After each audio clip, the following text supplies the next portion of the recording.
సరిగ్గా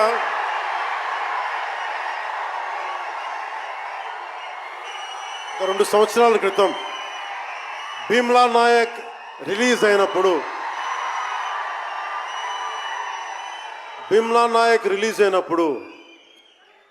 అందరి సినిమాలు 100లో ఉంటే పవన్ కళ్యాణ్ సినిమాలు 10 రూపాయలు 15 రూపాయలతో చేశారు.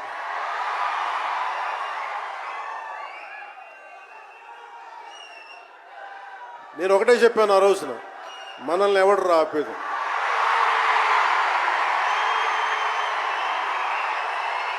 This is not about money.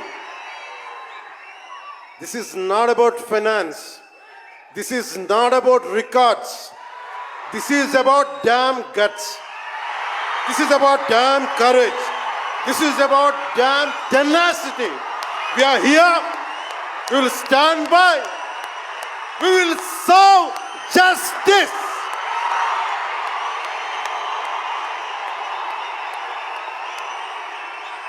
Pawan Kalyan ఎప్పుడు రికార్డుల కోసం ప్రయత్నం చేయాల. Reluctant actor. మా బ్రహ్మానందం గారు చెప్పినట్టుగా నేనేం కోరుకోలే, నేను ఒక యాక్టర్ అవ్వాలని కోరుకోలే, సగటు మనిషిగా బతుకుదామన్న ఒక్క ఆలోచన తప్ప నాలో ఏం లేదు. అలాంటిది నేను పొద్దున ప్రెస్ మీట్లో రతన్ గారి గురించి మాట్లాడాను. ఇప్పుడు మీకోసమే మాట్లాడతాను, నా అభిమానుల కోసం. ఈరోజు నేను ఇక్కడ నిల్చున్నాను, పడి లేచాను, పడుతూనే ఉన్నాను, లేస్తూనే ఉన్నాను. దానికి కారణం ఒకరే, మీరే.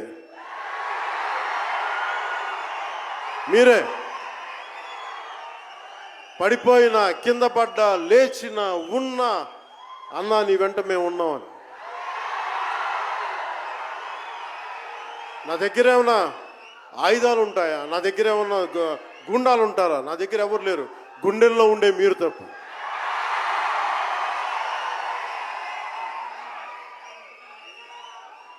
దాదాపు నేను 96లో నా మొదటి సినిమా అక్కడమ్మ ఇక్కడబ్బాయి. ఇది 2025 అంటే ఆల్మోస్ట్ 29 to 30 years.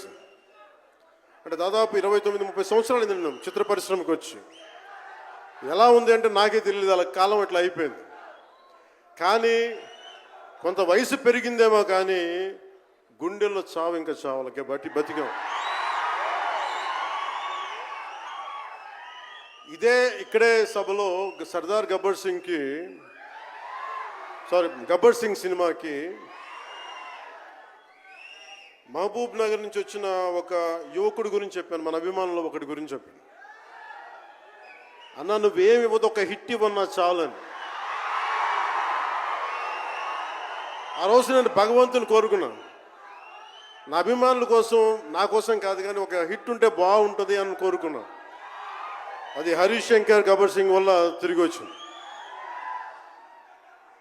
కానీ ఈ సినిమా చాలా డిఫికల్ట్ టైమ్స్లో చేశాను. ఇది సినిమాల మీద టెక్నీషియన్గా నేను ఉండి, సినిమాలు కష్టంగా ఉండి, ఒక సినిమా చేయడం ఎంత కష్టమో, సినిమా చేయడం చాలా చాలా కష్టం. నేను మీతో పంచుకోదలుచుకున్నాను ఈ రోజున. మీకు సంబంధించి నేను మొదటి సినిమా నుంచి ఇప్పుడు దాకా జానీ సినిమా నేను చేసినప్పుడు అది ఫెయిల్ అయితే, ఆ సినిమా ఫ్లాప్ అయితే ఎలా ఉంది అంటే ఆ రోజు నా పరిస్థితి, వరుసగా హిట్లు కొట్టి కూడా ఒక్క సినిమా ఫ్లాప్ అయితే అందరూ మీరు వదలలేదు. నేను మీ గురించి ఎప్పుడు మాట్లాడతాను అంటే ధనం మూలం మిదం జగత్ అంటాం. అంటే అన్ని బంధాలు, కార్ల్ మార్క్స్ చెప్పిన అన్ని బంధాలు ఆర్థిక బంధాలని సినిమా పరిశ్రమలో మరింత బలంగా తెలుస్తాయి. నా రెమ్యునరేషన్ ఇచ్చేసాను అని నా దగ్గర అంతమించి డబ్బులు లేవు. కానీ ఆ రోజు నుంచి ఈ రోజు దాకా ఒకటైతే మార్పు జరిగింది. నేను చిత్ర పరిశ్రమ హిట్స్ ఫ్లాప్స్ ఇవన్నీ వదిలేసి నేను ఒకటే నమ్మాను, నా అభిమానులు నాకున్నారు, నన్ను ప్రేమించే వాళ్ళు ఉన్నారు. డబ్బుకి ఎప్పుడు నేను ప్రాధాన్యత ఇవ్వాలి. నేను ఇచ్చింది బంధాలకు ప్రాముఖ్యత ఇచ్చాను. మనిషి నుంచి మనిషి బంధం. నా గుండె నుంచి మీ గుండెకి 2 గుండెల దూరం అంతే. నేను ఏమి కోరుకోలే, చాలా కష్టాల్లో ఈ సినిమా చేశాం. పేరుంది, ప్రధానమంత్రి గారి దగ్గర నుంచి అందరు తెలుసు, కానీ దానివల్ల డబ్బులు రావు. మనకి డబ్బులు వచ్చే సినిమానే రావాలి. కానీ సినిమాని ఎలా చేస్తాం? మిమ్మల్ని రంజింపజేయాలి, మిమ్మల్ని ఆనందింపజేయాలి. మనకి ఖుషీ లాంటి సినిమా తీసిన ఏఎం రత్నం గారు ఎప్పుడో 2017లో ఎప్పుడో సినిమా వచ్చి మీరందరూ తిడతా ఉంటారు కదా నన్ను, ఎంతసేపు రీమేకులు చేస్తావు అని. కరెక్ట్, ఏం చేయమంటారు చెప్పండి? మనకెవరు పెద్ద పెద్ద దర్శకులు లేరు. మన కింద నుంచి వచ్చిన వాళ్ళం. మనకి ఒక్క నిమిషం,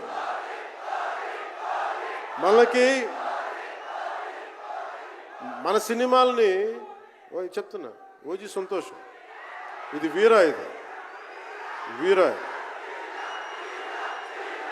మీకు ఈ సినిమా గురించి చెప్తాను మీకు. అంటే మనకి దర్శకులు ఎవరు లేరు. నన్ను అందరూ కూడా ఈ రీమేక్ చేస్తే వీడితో పని అయిపోతే డబ్బులు వస్తాయి, వీడికి రీమేక్ చేస్తే డబ్బులు వస్తాయి. మధ్యలో నేను చేసిన పాపం వల్ల ఒక ఫ్లాప్ తీసాను అంతే. ఆ ఫ్లాప్ తర్వాత నా గ్రిప్ రాలే మళ్ళీ ఫిల్మ్ ఇండస్ట్రీలో. మళ్ళీ నాకు నిలబడింది ఒక త్రివిక్రమ్ శ్రీనివాస్ నిలబడ్డాడు నా కోసం. ఆయన ఎవరో కూడా తెలియదు నాకు. ఎవరన్నా సక్సెస్లో వెతుక్కొని వస్తారు, అపజయాల్లో వెతుక్కొని వచ్చిన నా మిత్రుడు, ఆత్మ బంధువు త్రివిక్రమ్ శ్రీనివాస్ వచ్చి అప్పుడు జలసా తీశారు. కష్టాల్లో ఉన్నప్పుడు లేదు, అడ్వర్సిటీ రివీల్స్ ట్రూ క్యారెక్టర్ అంటారు. కష్టాల్లో ఉన్నవాడే వచ్చినప్పుడు స్నేహితుడు. అలాంటి స్నేహితుడు నాకు భగవంతుడు త్రివిక్రమ్ శ్రీనివాస్ ద్వారా వచ్చాడు. అలాగే ఎందుకు రీమేక్స్ చేశాను మీకు ఉంటుంది కదా. నా పార్టీని ఎవడు నడుపుతాడు? కొత్త కథలు తీస్తే ఎప్పుడో వెళ్ళిపోద్ది. నా భార్యని కానీ నా పిల్లల్ని కానీ ఎవరు పోషిస్తారు? నేనే పోషించుకోవాలి, దానికి డబ్బులు కావాలి, పార్టీ నడపాలి. వీటన్నిటికీ రీమేక్ అనేది నాకు కొంచెం ఈజీ దారైంది. సొంత సినిమాలు కొత్త సినిమాలు చేయలేక కాదు, వేరే దారి లేక. నాకు దేశం పిచ్చి, సమాజ బాధ్యత పిచ్చి, సినిమా మీద ఉన్న కరెక్టే. నేనంటే మీకు పిచ్చి. అలాంటి నేను ఒక మంచి సినిమా రావాలని కోరుకుంటే అది ఏఎం రత్నం గారి ద్వారా వచ్చింది. కోరుకున్నాడు ఆయన, నీతోటి ఒక బలమైన సినిమా తీయాలని.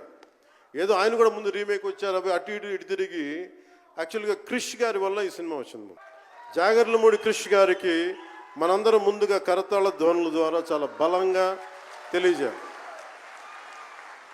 ఆయన ఒరిజినల్ ఫౌండేషనల్ వర్క్ మీద ఇది ముందు.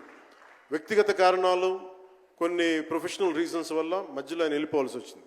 ఈ సినిమాకి 2 కరోనా వచ్చినాయి, 2 కరోనా వేవ్స్ కొట్టినాయి. దాని మధ్యలో నలిగిపోయింది సినిమా. అలాంటి సమయంలో ఒక ఆస్కర్ విన్నర్ ఎక్కడో మనం ఆంధ్రప్రదేశ్లో చిన్న బడ్జెట్లో సినిమా తీస్తే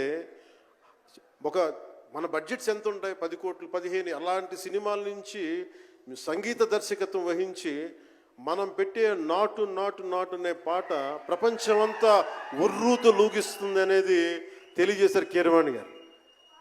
అలాంటి కీరవాణి గారు నేను ఈ సినిమాని ఎన్నిసార్లు చేసే పరిస్థితుల్లో నిజంగా ప్రతిసారి నాకు నిరుత్సాహం ఉండేది. నాకు తెలుస్తూ ఉంటుంది కదా, నిస్పృహ వచ్చినప్పుడల్లా ఆయన ఏదో ఒక ట్రైలర్ రిలీజ్ అయ్యేది, ఆయన మ్యూజిక్ చూస్తే మళ్ళీ ఒక ఉత్సాహం వచ్చేది, ఒక ప్రాణవాయువు నింపేది. సార్, ఈ సినిమాకి ఈ రోజున ఇంత బలంగా ఆత్మవిశ్వాసంతో ఉన్నామంటే you are the hero sir. You are the true hero sir for us. Without కీరవాణిజీస్ music this is not Harihara Veeramal. ఈరోజు హరిహర వీరమల్ బలంగా ఉంది అంటే it's only the dedication and the kind of effort he has put in to the film is truly commendable and truly admirable, sir. We are truly, truly grateful to you, sir.